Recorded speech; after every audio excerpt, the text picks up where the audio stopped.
మీరెప్పుడైనా చికెన్‌ని రిపేర్ చేశారా? చికెన్‌ని రిపేర్ చేయడం ఏంటా అని అనుకుంటున్నారా? చికెన్ ఫ్రైని ఇలా గ్రేవీగా ఎప్పుడైనా చేశారా?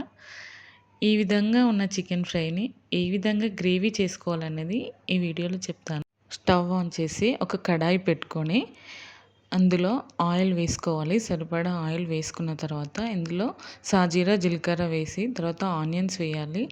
తర్వాత ఇందులో కొత్తిమీర, పుదీనా, పసుపు అలాగే అల్లం పేస్ట్ కూడా వేసి మంచిగా కలుపుకోవాలి. ఇవి ఆనియన్స్ గోల్డెన్ బ్రౌన్ కలర్‌లో అయిన తర్వాత 2 టమాటాలను నేను గ్రైండ్ చేసి వేస్తున్నాను. టమాటాలు ఎక్కువ వేసుకోకూడదు. జస్ట్ 2 టమాటాస్ మాత్రమే వాడాను.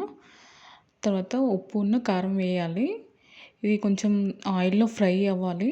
ఇలా ఫ్రై అయ్యి ఆయిల్ కొంచెం సపరేట్ అయిన తర్వాత మన చికెన్ ఫ్రైని ఇందులో వేసేసుకోవాలి.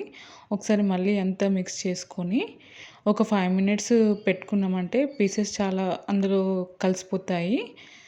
తర్వాత కొన్ని వాటర్ పోసుకోవాలి. ఎక్కువ వాటర్ పోయొద్దు. కొన్ని వాటర్ పోయాలి.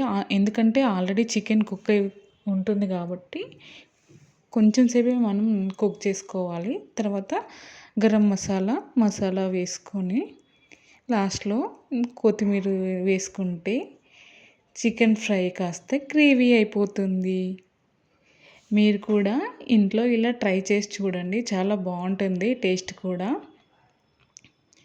ఇది చికెన్ ఫ్రైనే కాదు, మనం కర్రీ చేసినప్పుడు ఒక్కొక్కసారి గ్రేవీ అయిపోతుంది. ఓన్లీ పీసెస్ మాత్రమే మిగులుతాయి. అలాంటి టైంలో కూడా ఇలా గ్రేవీలాగా మళ్ళీ చేసుకోవచ్చు.